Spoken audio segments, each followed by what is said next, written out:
Welcome. This is the August 5th NMRA-PCR Coast Division Saturday virtual meetup. Have a few items for this week. Go ahead and talk through. First, a little bit about our September 24th event, a bit about volunteering, got some good news there. And then we'll just go into our coast modeling show and tell. So again, everybody mark your calendars, September 24th, South Bay Railroad Historical Society. We'll basically replicate what we did last year. We'll have morning clinics. We'll have an open lunch. We'll see. I kind of interesting. We have a discussion about this. Should we try to define a restaurant for lunch?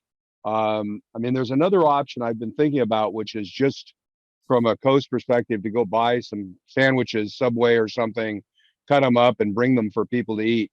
Any suggestions about lunch for when we do a day like this? Trying to have, any sort of catered lunch or anything like that is horribly expensive. It seems to me there are two choices. We can bring in something like sandwiches, or we can go ahead and try to identify a place to have lunch. Any thoughts? Absolutely. I ended up all by myself last time because I screwed up and couldn't figure out where I was supposed to go. I like the idea of bringing in sandwiches, but that puts a cleanup burden on the host group where we have it. And I love the idea of everybody going to the same place for lunch, which is what we did in Richmond when we had something up there. We all met at this restaurant and for lunch, and there was a mob scene there. Either one, but don't do something. Don't leave it for us to just hang out. Yeah, I think we'll do one or the other. So that's kind of the question is, which do we do? So, like I say, the cleanup is a pain in the ass for the host group if you're going to bring sandwiches in. Yeah, that's kind of the biggest issue there is it's not a huge. I mean, the reality is that people throw stuff in the garbage. It's not that big a deal. Is anyone from the South Bay interested in taking on looking for a place to have a lunch? I mean, quite frankly, if I do it, I'm just going to go on Yelp and start looking on Yelp for places that are open for lunch on a Sunday and, et cetera. But there's someone who's familiar with that South Bay area around Santa Clara, knows a place, it'd be great. If not, I'll try to figure it out.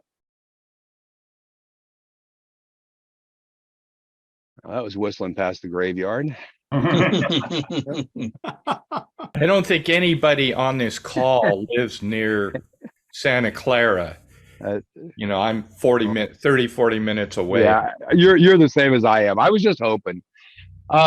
So by the way, we're going to try to do 4 clinics. So questions. We did 2 clinics in the back room last time that were relatively, because it's a small area, you can only have about 6 or 7 people in there. And I know I think the soldering clinic, there was a lot of interest in David redoing that soldering clinic.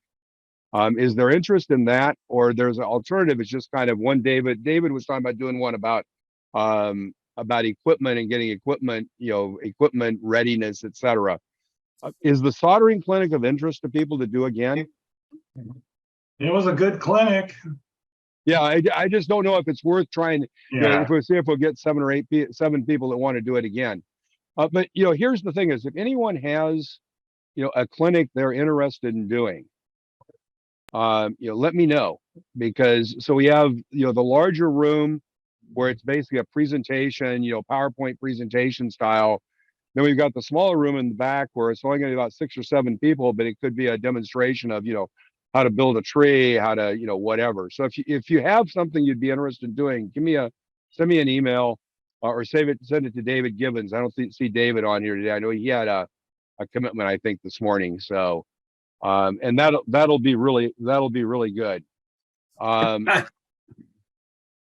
have, and this is Bob Moore, and I have an interest. I'm trying to resurrect my layout after 3 or 4 years of abandonment, and my current quandary is I have a reversing loop which attaches to a 10-track yard, and I've got a damn short in there somewhere.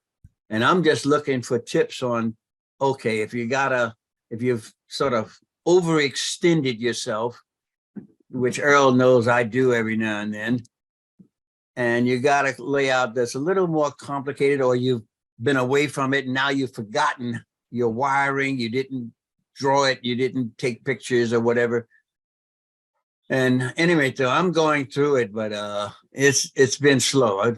This is the second week of me trying to find this. I don't even know if it's one short or more. And I don't even know how you get a short if the layouts are just laying up dormant. But anyway, though, that'd be something I'd be interested in. By the way, the biggest place I see shorts, because we do, the layout in Pleasanton at the club there, we have these issues all the time. I seem to spend half my time with wiring issues. And, one of the things that happens is like a gap will close.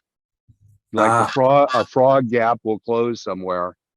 So one of the things to do is like, one way to check things, that's a real quick check on when you have a yard issue, is throw all the switches and see if the short goes away. Because if you've got a short on one side of a frog, when you throw the switch, the short will go away. It'll come back when you throw it the other way, because it's only on one, because the frog changes polarity from one side to the, when the frog is one way, it's going to be the same polarity as where the short is. So therefore the short doesn't matter. It's okay. There's a short that exists in the wiring system. So, one thing to do is just first trial, because that'll tell you if it's in your turnouts, to some extent. Yeah, I know it's dealing with 30-year-old wiring that you're rewiring is, for me, is one of those things you find lots of interesting things.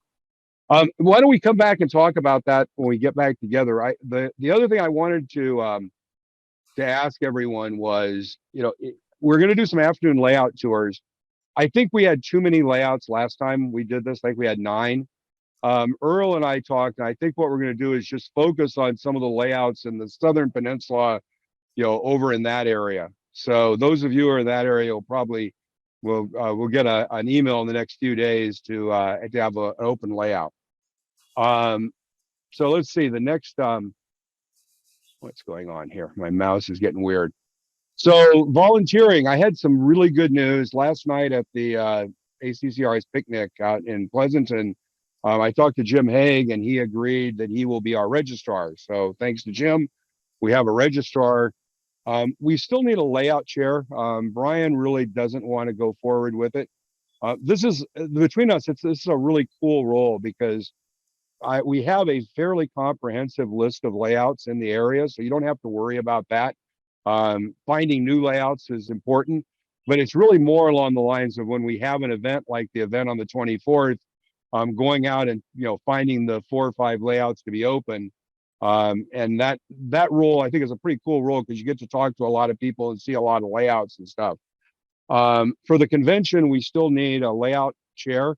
Quite frankly, I think the same person could do both the division and the convention. It's essentially kind of the same thing. The difference in the convention is, if we have 25 layouts open, you have to have a more comprehensive guide.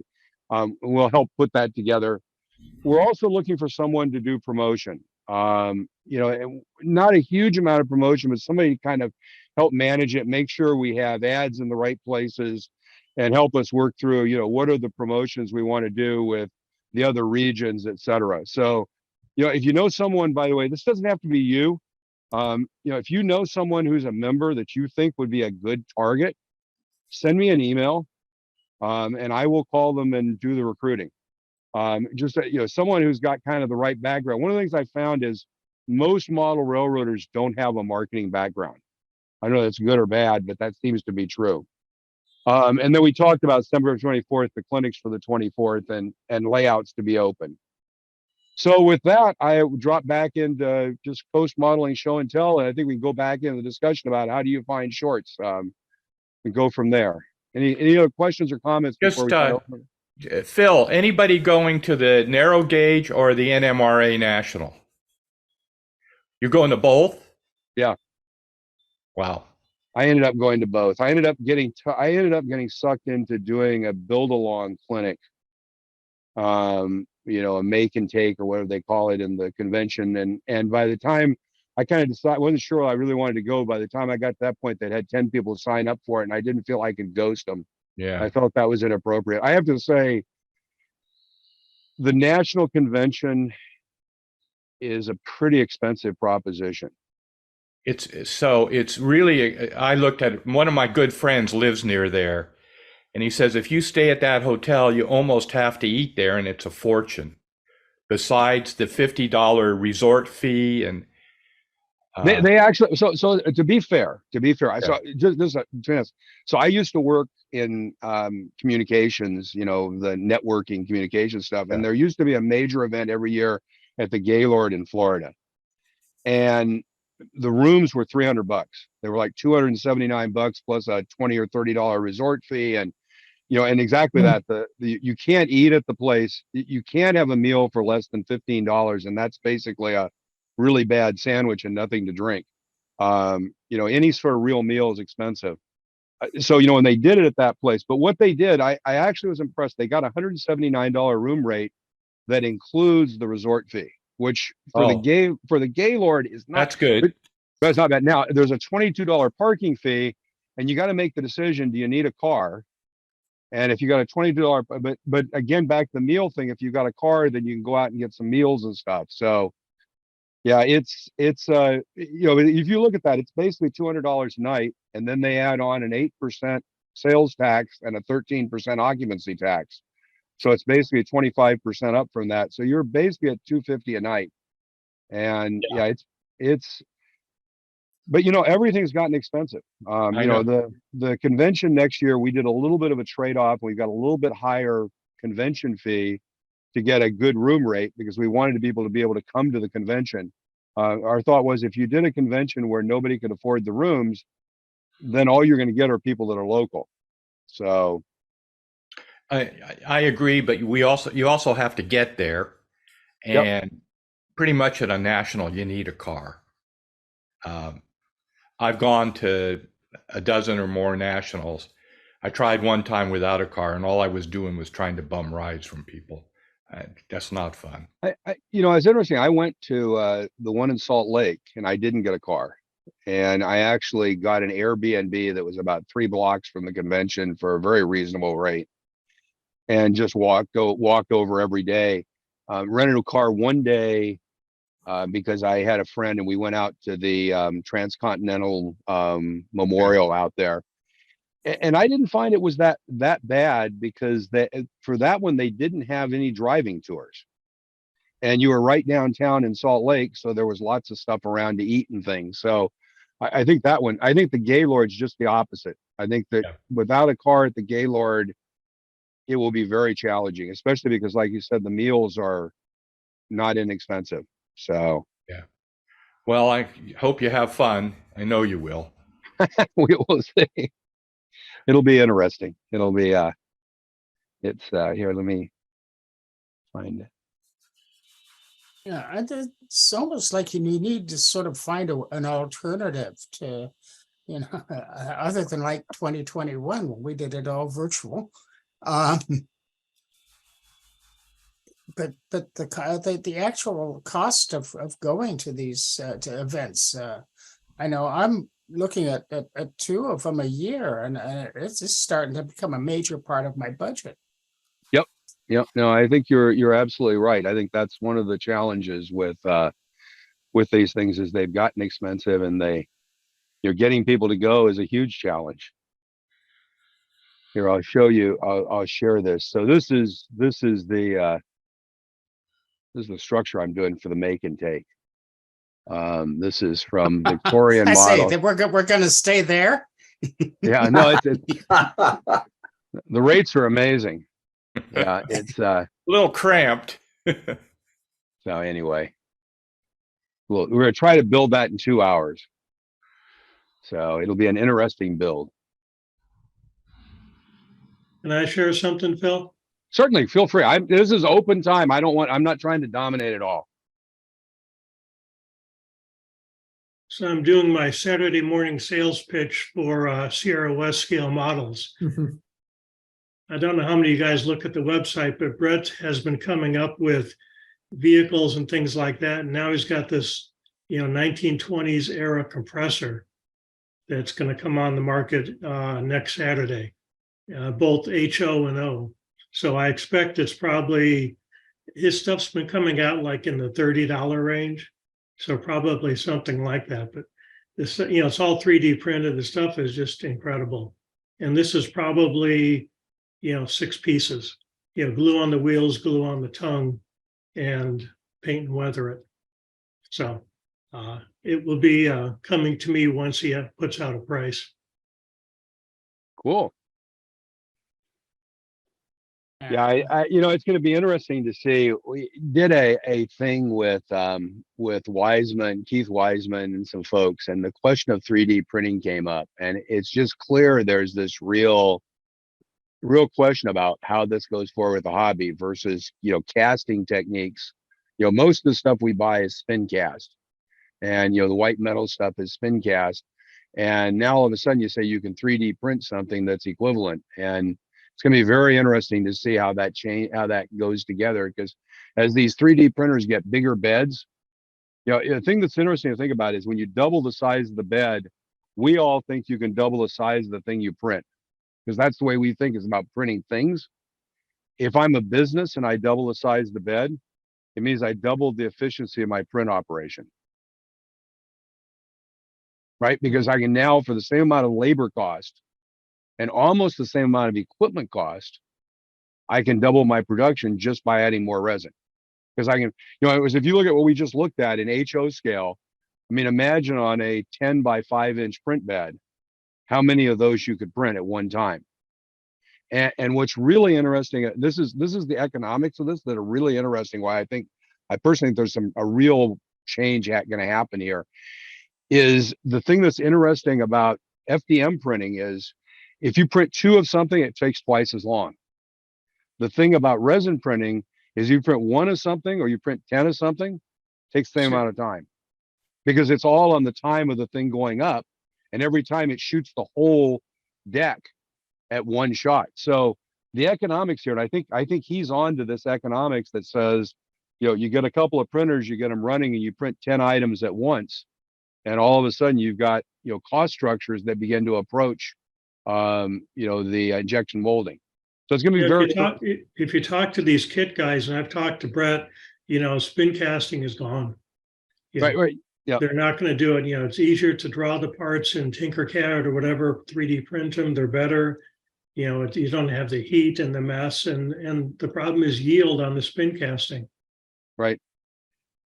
Yeah, so I think it's one of those times where there's there's kind of industry changes, and this is one that's really happening that we're going to see in real time.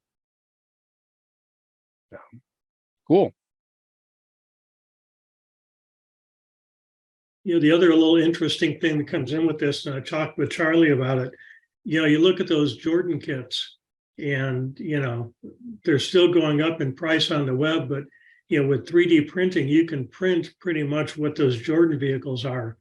And, does that devalue those kits sometime down the road because no one wants to build them when you can just 3D print them?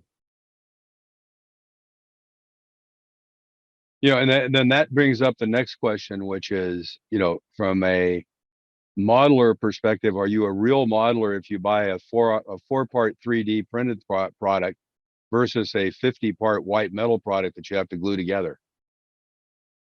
I mean, it's interesting is there are a lot of folks that kind of look down on the ready to run folks, but in some ways, if you look at that compressor and you think about, in 3D, in spin cast parts, there probably would have been a bag of 25 parts to build that compressor. Like you said, in 3D printing, it's maybe 4 or 5 parts to glue together. I mean, it's really the same thing as ready to run in a way, in that we've taken the kits and made them much easier to assemble and get the same results. Bill, it depends on your perspective. Are you building the model because you want something as soon as possible for your layout, or are you building it for the exercise of model building? Right. I'm absolutely right.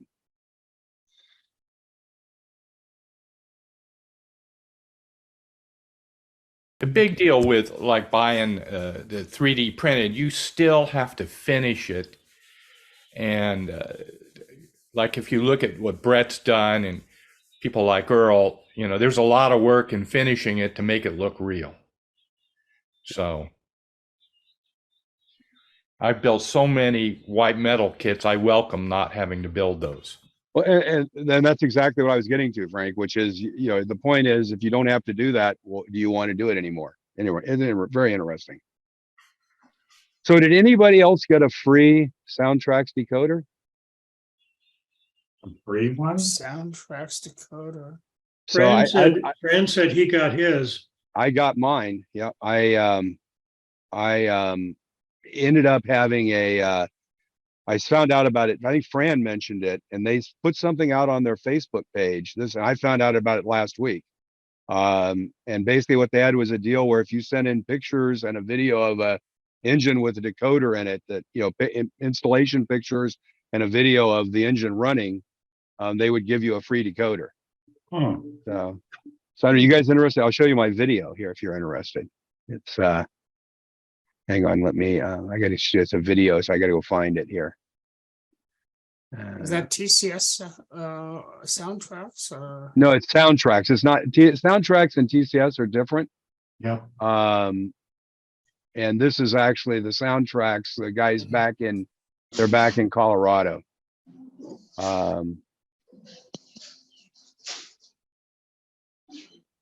Sorry, I'm just waiting to start my Steam Locofy install. Oh, there you go. Yeah.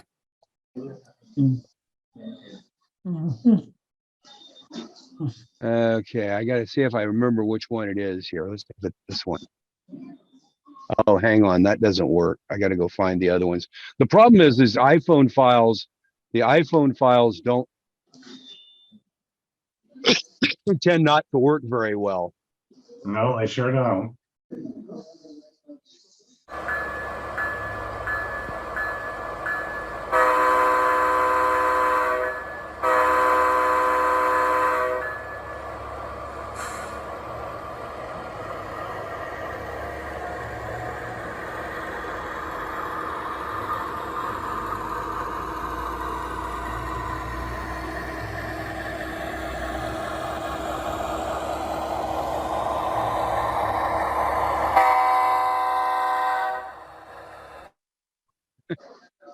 Anyway, that's a Sunset O-scale engine with a Soundtracks decoder and I think 4 speakers in it. So it has really good sound. It's you know, the problem with O-scale is different than HO. In HO, it's small enough that your brain can't you cannot ascertain position of the speaker. When you get to O-scale, it turns out if you stand with an O-scale engine, you know, 18 inches away from it, if the speaker is in one place, you'll hear all the sound coming from one place. And it'll sound it won't sound like an engine anymore. It'll sound like a speaker. But if you put 4 speakers in it, so you put 2 in the front and 2 in the back, you know, the front ones point to the side, the back ones point up and down. The combination of sound gives you sound through the whole engine. I don't know if you noticed that when it went by, you got the sound and it got louder as you got to the back of the engine. So probably pretty esoteric. Yeah, I hate to make my comment, but since I've turned and become almost completely deaf, they all sound like just static. Well, and the other thing is, if you ever done an operating session where somebody has all their engines have sound on, it can get quite cacophonic and It's just horrible. Anyway, Ooh. It's worse than being in an engine shed with several diesels running at the same time, real ones.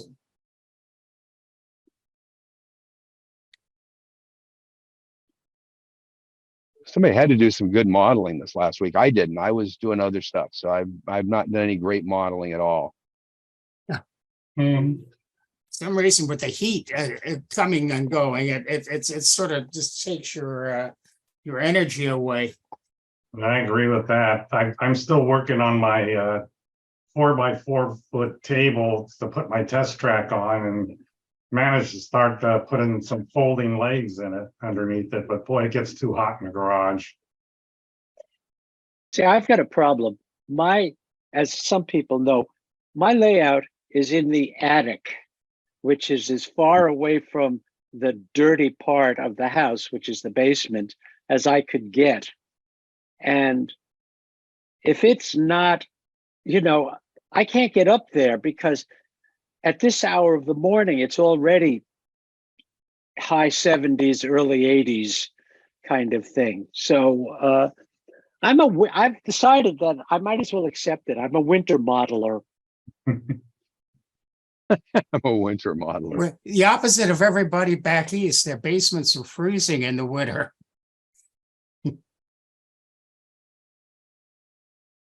Mhm. It's just somehow, I live on the I-680 corridor here in Walnut Creek, and when the temperature gets over 95, even though the air conditioning is on in the house and everything else, it's just something about the whole atmosphere just sort of makes you totally lethargic. Mhm. I guess I'm getting old too, so that's another story. But I have found that I'm reading a lot more now. Well, I'm just sitting in front of the PC more. Mhm. Oh, keep your PC running. You're going to heat up your house even more. Yeah. Well, actually, this is a fairly recent one, and it is a fairly low output of heat on it. It's only about 2 years old, and it runs quite cool. Yeah. So we had scale trains come over to the Golden State Mall River Museum last Saturday, and Shane, the owner, he put together a real good presentation, and it was well attended. So it was a good time. I went to the one in Crockett. Mhm. Unfortunately for me, they're all modern stuff. Any good takeaways from it, Larry? Well, I mean, got a history about how the company was formed. So if you want a little business acumen, you were learning a little bit of that. And also he had a slideshow which show how they manufacture the models and what goes into it with all the dyes and everything that they use. And he also went through some of the problems they've had over the years, especially when it comes to manufacturing. And sometimes I'll get some prototypes that just don't look anything like what they had sent over to them, and they have to get them to clean it all up. I noticed that they're selling off a bunch of tank cars at half price because they came over, the entire shipment came over and it just wasn't up to their standards. So they had to rerun that run, but in the meantime, they're getting rid of these ones that they did get. Yeah. But it was pretty good. I had just one minor acquisition over the last week. And interesting enough, my layout is more of a diorama to start with. It's not really operating, but I wanted to put some signals on that would look like Southern Pacific signals. And on eBay, I found this. And I have now, they're about $6 a piece. And they look pretty good to me as far as just dummy signals go. I do have to find the base is pretty, something looks like somebody's fantasy, but I'll find something that I can model from and try and create a more prototype looking base. But to just have a dummy single target signal. They come wired, but sort of like with a one color bulb, so it's going to be either permanently red or permanently green.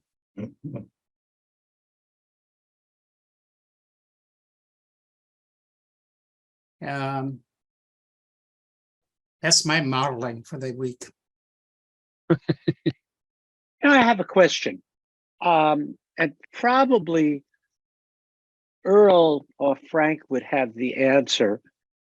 I was reading the magazine, hard copy, NMRA magazine, about the Texas convention, and they had a whole spread on dioramas and 12 by 12 types of things. And reading it, I was unclear whether that actually was just a show and tell at the convention or whether it was actually a judged entry in something that might have been called a diorama thing. And if you remember, a number of years ago, I tried to organize at one of our meets a 12 by 12 show and tell kind of thing. And it got really basically good turnout. And it was just a basement meet in the at the Elks Club. And I was wondering, does NMRA or the judging mafia or whoever it is have rules about maybe this would be a good idea to have as a section for the convention or as an entry type of thing? Or would it just be make these things if you're interested and do it as a show and tell? That's our convention I'm talking about. Yeah, for our convention, we're going to do the square foot again. I'm probably going to modify the rules slightly. Phil and I were talking about that with some planning things, and that email will come out, in the next week or so. But it's not a judge. You can judge the square footer as a diorama, and people have done that before. But the idea with the square footer is make it easy. It's not a contest. You don't have paperwork.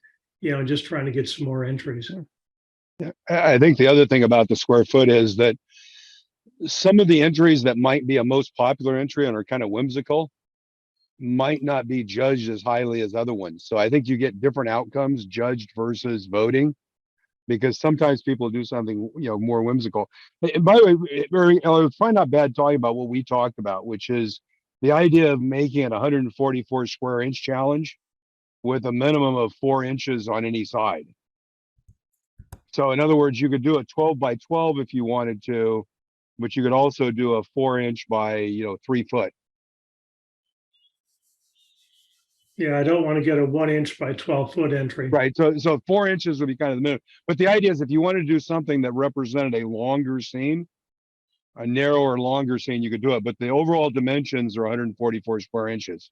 So it kind of opens it up a little bit to have a little bit more modeling latitude. I don't know if does that make sense to folks? Or does it I'll matter? find out when I send the email out. I don't know. There was something about a 12 by 12 that appealed to me based on my research before we did it. And when all of a sudden you start doing 144 square inches and somebody says, okay, I'm going to do 4 here, and then I'm going to put a curve in the middle of it and go around, and all of a sudden it's not rectilinear, but it's free form. And then you have to start getting your planometer out and figuring out, this is really 12 by, I don't know. It's easy on that one, Jesse. If the thing isn't rectilinear, then the entrant has to prove that it's 144 square inches. Okay, I can see that. But there was a lot of email traffic previously about wanting different form factors back from a couple of months ago. So, let's try something different, see what kind of entries we get. Oh, it's fine by me. Yeah, I could see putting some I've always got something to sectional in. track and actually the layout piece. What these pieces with the under the roadbed, with the track, and it totals up to 144 inches, but it covers a 4 by 8. Right. But again, if there's a minimum, if you make it that it's got to be right, we can just say it's got to be rectangular and no side can be less than 4 inches. So basically it's a rectangle that's, if you do 4 inches on one side, you're basically going to be 3 feet, or you do 12 by 12, or you can do anything in between. So, if you do 6 inches on one side, it's 2 feet the other way. If you do 9, it's, I don't care so if it's, I don't care. They can be tapered as far as I'm concerned. I just need to keep the size minimal because we only have so much room on the tables. This is my photo thing that I can put on the bench, put a piece of sheet plastic in back of it and have a backdrop. That's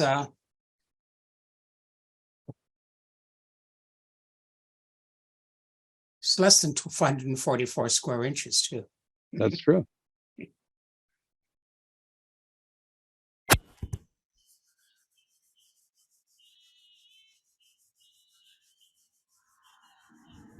I do have one other thing I can show you guys, because I'm doing this because this is potentially clinic fodder.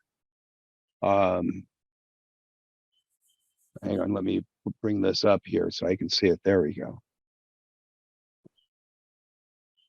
So I don't know if you guys see this. This is I bought this at O-Scale West, and it's basically was designed for photography, etc. So it's got a frame here that goes up and down and a couple of lights that is attached to this post that's attached to a base. If you see this camera right here, that's actually an old Microsoft HD 1080p camera. And the nice thing about it is it has a mount, so it mounts really easily to this base. And so then what you can do, this is another picture of it there.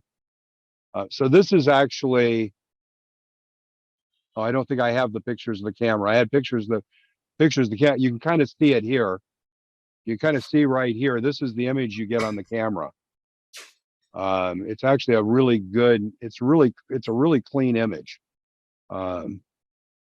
Anyway, see if I can find a couple of pictures of the image. I had them in a different place. They weren't in my photos. So more than a clinic, perhaps a symposium of people talking about their experiences with photographing models. It might be an idea. that'd be, I had suggested a long time ago, a sort of a closed roundtable discussion. In other words, 2 or 3 expert types sitting in the front of the room with an audience and talking about a problem like you're talking about, or that sort of thing. Not necessarily, this is my model and this is how I built the tree and that sort of stuff. And then the next person talks. But, I've got a problem and this is a situation, or this is how I'm doing it. And the 3 or 4 people comment on it and the questions are put up before. So everybody can prepare for it as a roundtable, or I don't know what the right word is. Also another idea is what comes from, we used to have these called birds of a feather type meetings, or segments of a meeting where people were just interested in a certain subject would get together as a group and have their own discussion with a specific topic, like modeling signals, for instance.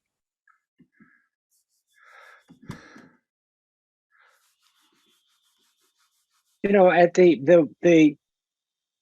I did a video clinic 2020, 21, whatever it was.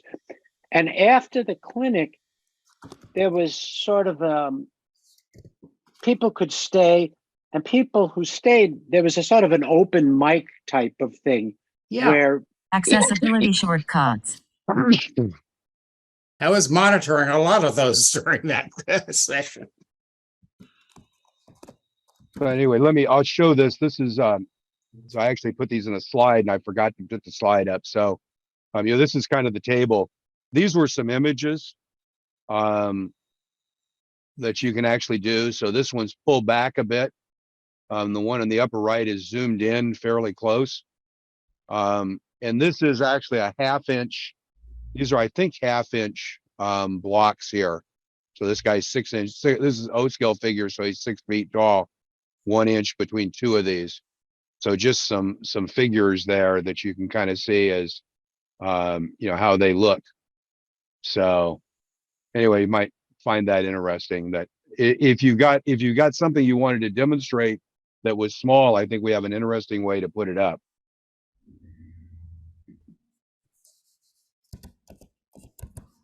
So hopefully that'll just out of curiosity. So the question about a photography clinic, does anyone know, is there someone that is a more professional photographer? We actually had somebody do something on new tracks like that and it went really well. Is there someone, we know who takes really good photos that we'd like to ask to do a clinic about, photography? Because that might be an interesting clinic. Well, there's a couple. Mike Blumenstadt for one, and then Franklin. I don't remember Franklin's last name. They're both professionals, retired. Franklin's done a lot of photos for Model Railroader and other railroad things. And the two of them did a clinic in Dublin when we had the convention there. Ping that, hit them and see it. I think Franklin's last name to do with the Louisiana hot sauce. I forget exactly. Wherever that Louisiana hot sauce is made, his last name is name. Yeah. If someone knows that, send me an email with his name, because I'll ping Mike and see if if there's an interest. A while back we had a very good clinic on this forum about using our phone cameras with photo stopping and to get depth of field. Yeah, that was Ed Marin. That was Ed Marin. Yep. Ed Marin, and that's the kind of thing I think would really be good. That was an excellent, and I tried it He's for done that a same while. clinic, Even. I think, at the past couple of conventions. Yeah.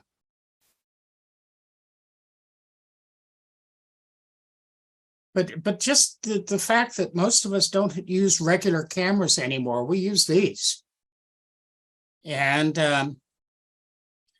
well, maybe your generation, my generation, and I'm 80.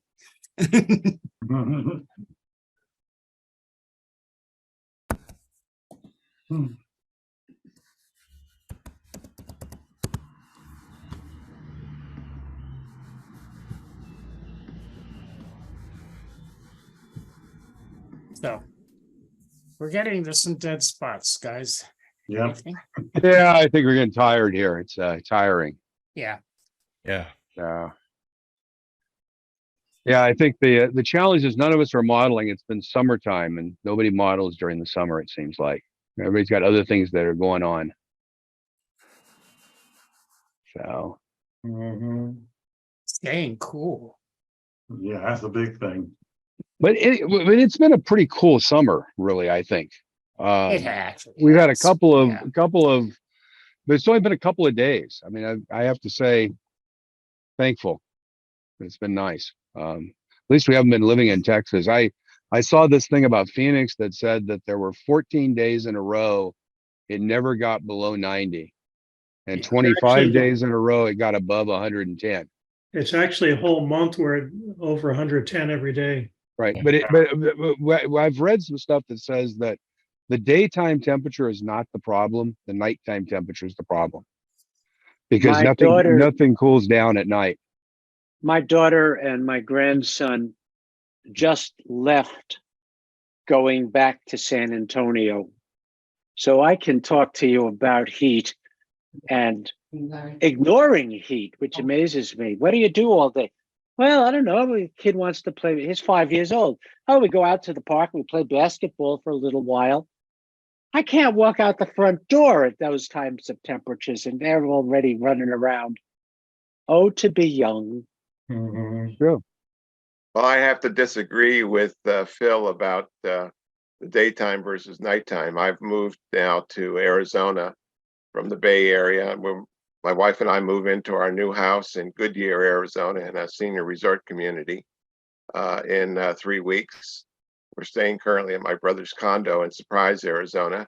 During the month of July, we've had temperatures above 100 degrees every day.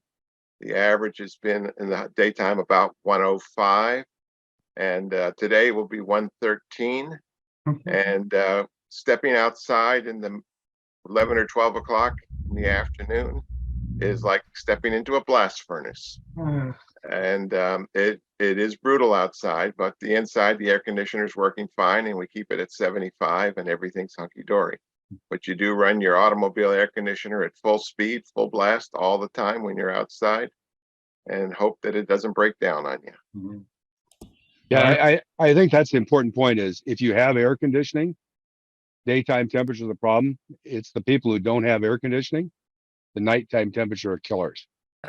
It's the cost of running the air conditioning too. Well, these yeah, days. but it's just, I mean, if you think about it, not everybody has air conditioning. Yeah. And if you don't have air conditioning, that nighttime temperature, I mean, imagine trying to sleep if your house is 95 degrees. Yeah, that would be really hard. And That's what I'm saying. So in terms of the deaths and that are happening, it's because of the nighttime. That's what they were kind of saying. But the daytime, for most of us, the daytime temperatures are killers. I know that's the way it is here. Though they aren't bad like Arizona. So Chuck, this is Charlie. I grew up in Winnipeg. All right. So you have the exact opposite. In the wintertime, it's 20, 30, 40 below zero. And if the heater in your car doesn't work, you're dead. And if the heater in your house doesn't work, you're dead. So it's just, you just have the inverse. If your air conditioning doesn't work, you don't sleep, but at least hopefully you stay alive. Oh, for those days in San Francisco in the summer when the fog roll over the Twin Peaks and it'd be nice and cool. well, in our Everybody new who house, which has 4 bedrooms and 3.5 baths and a full 3-car garage, the wife has already agreed that the 4th bedroom will be Chuck's train room, and I'll be building a 200 square foot layout in that room. And Dick Zarin has been helping me do some basic designing for the layout now.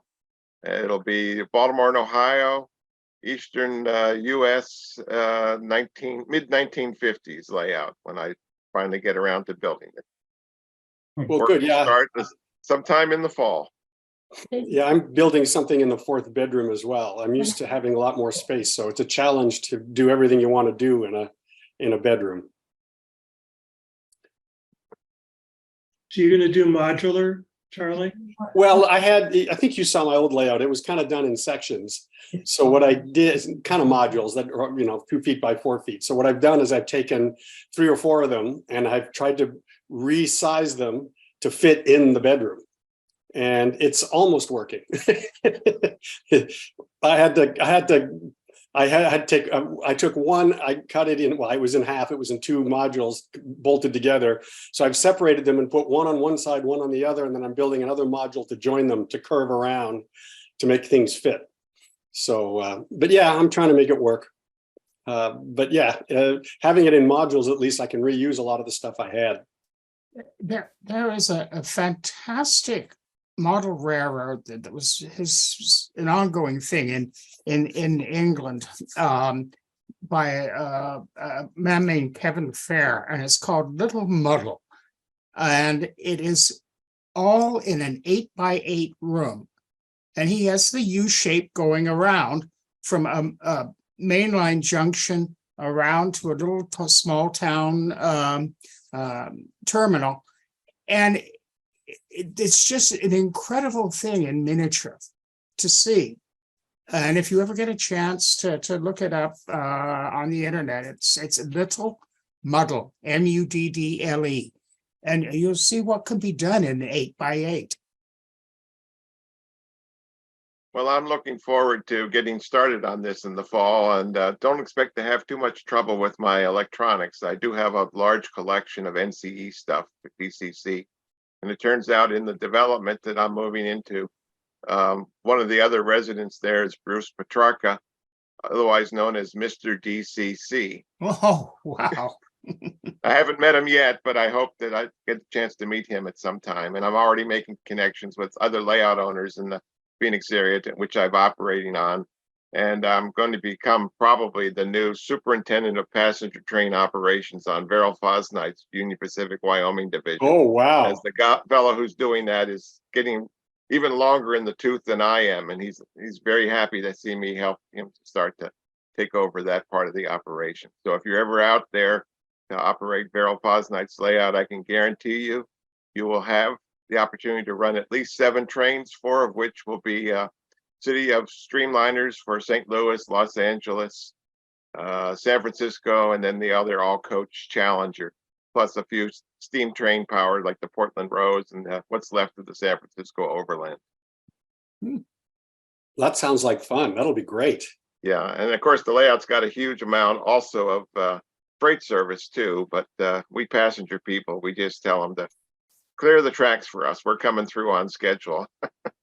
And it takes almost an hour for your train to run from one terminus to the other. So it's a big layout. I think it's something like 4,500 square feet. And it's building that Verrill Fosnight built specifically for the layout. But we did have to cancel the operations for July and August because the daytime highs were approaching 110 every day, and his cooling system can't handle that quite. I always love to show it because I have a total of about 30 square feet.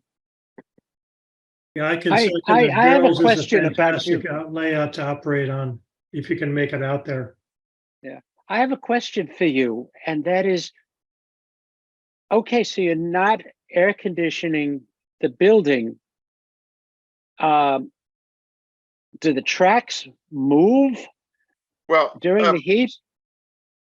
his Verrill Fosnight does have air conditioning. I mean, he's got some sort of a underground cooling system that uses the water below the level. The problem is it just gets a little too hot in the afternoons. In the daytime, I've been there when it's been 105 outside, and yeah, it's fine. But if you put 12 or 16 or 20 people in there to operate, then it's felt that it's Okay, I going to see. be a little bit on the Ooh. stuffy side. I mean, It I sounds haven't like noticed any problems with the heat. sounds like he's using a geothermal heat pump.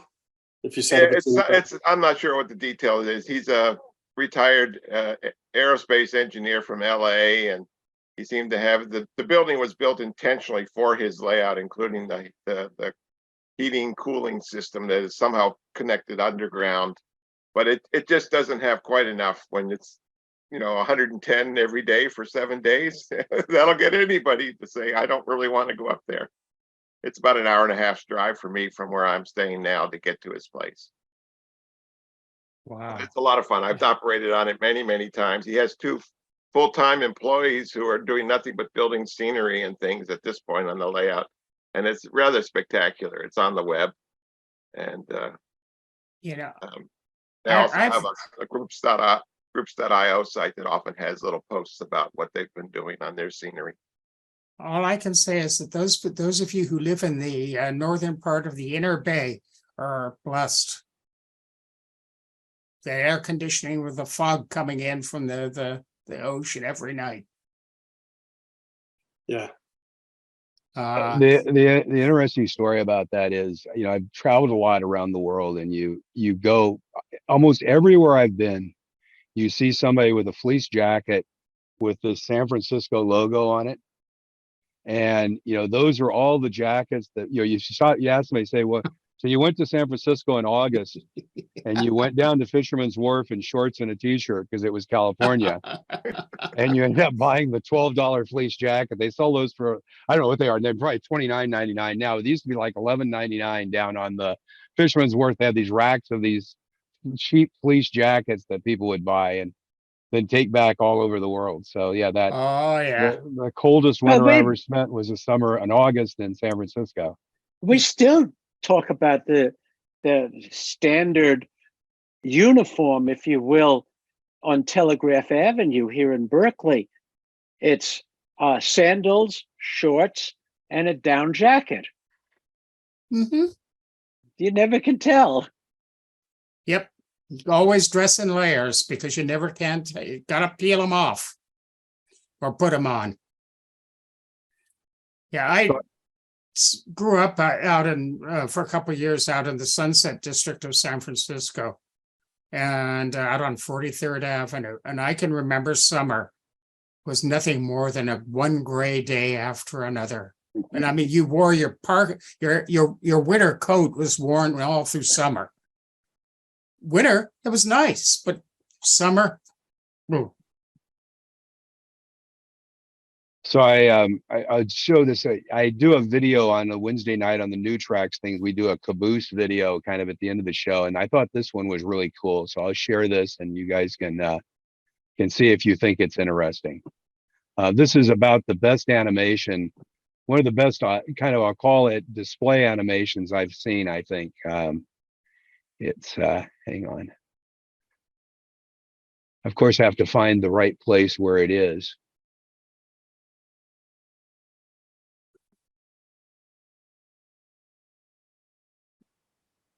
Okay, here we go.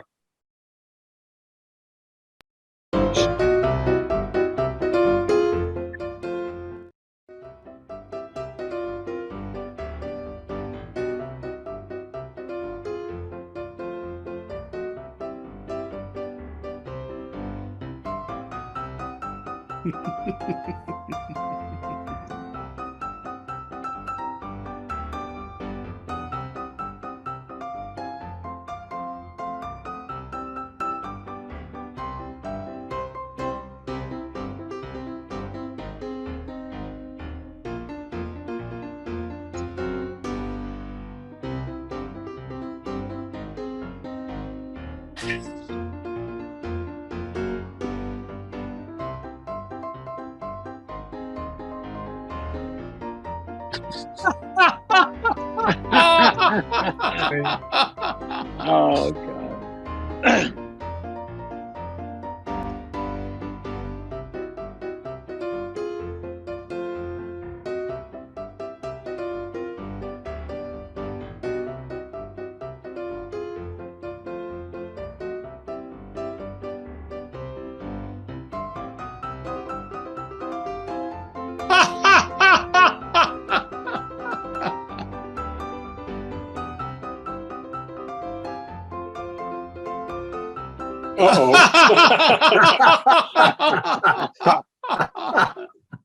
I thought that was incredibly well done. I have to say that was one of the most impressive dioramas I've seen.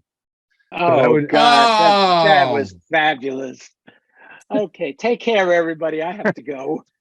Yeah, I think it's probably time to call it. That's probably a good place to stop on. Let's for the end day. on that note. That's a fun note. That's obviously from the UK, I think. So, but amazing what you can do with Magna. You guys have a great week. Hey, Phil, do you have a minute afterward to chat? I sure do. Well, hang on.